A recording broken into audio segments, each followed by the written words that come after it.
Hello friends, मैं हूं सूरज और मैं आज आपको मैथ के टॉपिक एक्सपोनेंट्स के बारे में बताने जा रहा हूं। एक्सपोनेंट का मतलब क्या होता है उसको समझाऊंगा और इससे रिलेटेड टोटल जो सवाल होते हैं उसको एग्जांपल के माध्यम से समझाऊंगा।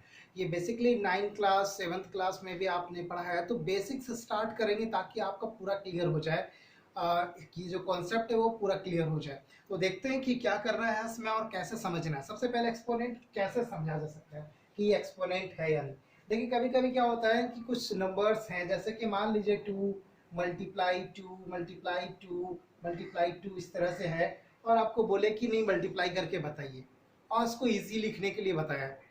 तो अगर आप इसको मल्टीप्लाई करते हैं तो पहले आप इसको इससे मल्टीप्लाई करेंगे, जो रिजल्ट आएगा फिर इसको उससे मल्टीप्लाई करेंगे, फिर इससे मल्टीप्लाई करेंगे टोटल। तो मल्टीप्लाई करते हुए जब पहुंचते हैं तो यहाँ पर लिखते हैं भाई 16, ये हो जाता है। ठीक है, लेकिन इजली इस तरीके से आपने लिखा तो ये बात सही है कि आपने इतना था तो लिख दिया, लेकिन अगर ये 10 टाइम्स हो जाए, ये 12 टाइम्स आ जाए तो आप कैसे लिखोगे? उसके लिए क्या प्रोसेस है? तो देखिए, जो भी नंबर्स होते हैं, जितने भी नंबर्स रिपीटेड होते हैं बार बार, तो उसके टाइम्स को काउंट कर लेंगे। जैसे कि मान लीजिए कि वो 5 टाइम्स उसी से मल्टीप्लाई सेम नंबर्स से हो जाते हैं, तो क्या करना है? जैसे ये 5 टाइम्स एक दूसरे इससे मल्टीप्लाई होगा सेम नंबर से, ठीक है, तो इसको इजीली वे में क्या लिखा जा सकता है? तो इसके ऊपर जितने भी पार्ट्स हैं, इसका जो बेस है वो कितना है? 2 है बेस। लेकिन ये कितने बार रिपीट हुआ है? 1 2 3 4 5 बार ये रिपीट हुआ है, तो इसके ऊपर जो पावर होते हैं वो 5 चले जाते हैं। अब देखिए, कोई भी जो नंबर होता है उसके ऊपर जो है वो पावर हमेशा, ये जो दिख रहा है वो पावर है। ये जो पावर है ये हमेशा जो होते हैं, जो यही पावर्स क्या कहलाए? एक्सपोनेंट्स कहलाए यहाँ पर। ठीक है, और इसी से जो रिलेटेड सवाल होगा वो इस एक्सरसाइज में, एक्सपोनेंट से रिलेटेड जो एक्सरसाइज होगा उसमें हम लोग समझेंगे और इसमें पूरी तरीके से मैं बताने का प्रयास करूंगा आपको। तो यहाँ पर देखिए क्या है कि एक्सपोनेंट किसको कहे, आपको समझ में आया होगा कि यहाँ पर अगर कोई भी नंबर्स बार बार रिपीट हो रहा है, ये तो नंबर्स है भाई। अगर मान ले ऐसा होता है x multiply x multiply x multiply x, तो जो भी चीजें हैं बार बार जो मल्टीप्लाई रहे, तो कितनी बार मल्टीप्लाई हुआ? 1 2 3 4 टाइम्स मल्टीप्लाई हुआ है, तो एक्स के ऊपर जो पावर आएगा 4। तो यहाँ पर ये जो है वो क्या कहला जाएगा? वो बेस कहलाएगा। ठीक है, और ये जो क्या कहलाएगा? उसका पावर कहलाएगा। हिंदी में इसको घात बोलते हैं। इसको क्या बोलते हैं? घात बोलते हैं। अब यहाँ पर कितने टाइम्स, इसी तरह से बोले कि नहीं 2 नंबर्स जो है वो m टाइम्स जो है ना वो मल्टीप्लाई होगा, इस तरीके से बोल दिया जाए। जैसे समझते हैं इसको,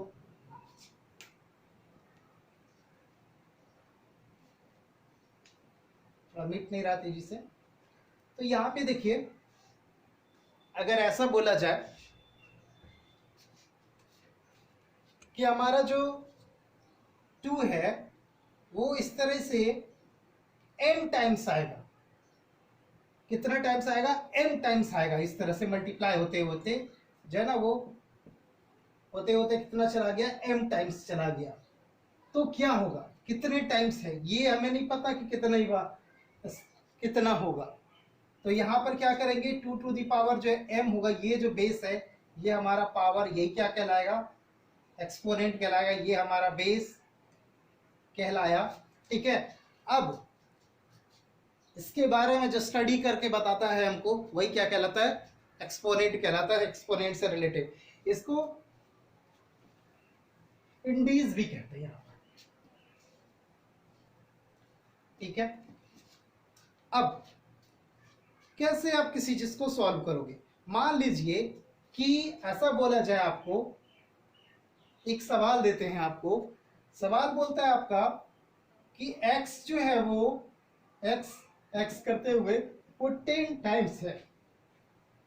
कितनी बार है? 10 टाइम्स जो है वो मल्टीप्लाई हुआ है। तो क्या करना है भाई? तो क्या होगा इसका हल? तो ये 10 टाइम्स है x मल्टीप्लाई x, इसका मतलब है लिखाएगा शॉर्ट फॉर्म में इस तरीके से। तो आप ये कह सकते हो सिंपल तरीके से कि यदि कोई भी नंबर जो है वो बार बार अगर रिपीट हो रहा है तो उसके शॉर्ट फॉर्म में अगर लिखने का कोई तरीका जिसमें कि पावर्स और बेस के साथ कैलकुलेट करके लिख दिया जाए तो वही क्या कहलाया, एक्सपोनेंट कहलाया। ठीक है, अब ये एक्सपोनेंट का जो लॉ है वो कैसे फॉलो होता है, उसका सबसे पहला लॉ देखते हैं।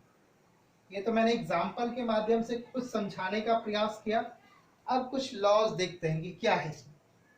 जैसे फर्स्ट लॉ इसका क्या कहता है, फर्स्ट लॉ कहता है कि यदि सेम नंबर्स हैं, जैसे मान लीजिए कि ए है, ए पर पावर जो है m है और ये मल्टीप्लाई हो रहा है a से जिसके ऊपर पावर m है, तो इसमें बेस अगर सेम है तो इनके पावर्स ऐड हो जाते हैं। पहला जो लॉ है वो इस तरह से इसको कहा। ठीक है, फर्स्ट रूल इसका है। सेकेंड रूल कहता है कि यदि ऐसा कंडीशन हो जिसमें a to the power m हो by a to the power n हो तो क्या होगा, ऐसे में क्या होगा, तो जब इस तरीके का होगा तो इसमें a टू जो बाई में रहता है वो माइनस में चला जाता है, तो यहां पर क्या हो गया देखिए,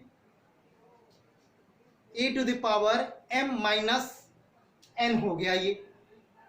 ठीक है, अब आपके पास थर्ड इसका जो तीसरा नियम है वो क्या कहता है कि यदि ऐसा कंडीशन हो जाए आपके पास कि कोई नंबर है, जैसे मान लीजिए a है और a के ऊपर पावर जो है वो m है और इसके ऊपर पावर क्या है, n है, तो क्या करना है, तो इसका मतलब सीधा हो जाएगा कि a के ये जो पावर्स हैं उस पावर्स को आपस में क्या कर दो, मल्टीप्लाई कर दो, उस पावर्स को क्या कर दो, आपस में मल्टीप्लाई कर दो। तो थ्री रूल्स जो है वो हमारा यहाँ पर आया। इसी तीन रूल्स के हिसाब से हम लोग बहुत सारे सवाल जो है वो सॉल्व करेंगे। इसी तीन नियम के आधार पे जो है बहुत सारे सवाल को हम लोग सॉल्व कर सकते हैं और इसी बेसिस पर हम लोग अभी सवाल को सॉल्व करेंगे। ठीक है, कभी कभी इसको विस्तारित रूप में बोला जाता है लिखने के लिए, मतलब इस प्रकार से, जैसे मान लीजिए एक सवाल लेते हैं a जिसमें लिखा हुआ है 2 इंटू 3 पर पावर 5।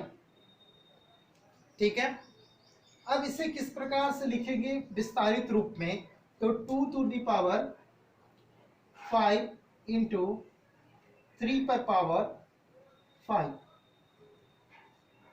ठीक है, अब इसके और इन दोनों के पावर्स के वैल्यूज को पता करके फिर इसको मल्टीप्लाई कर सकते हैं।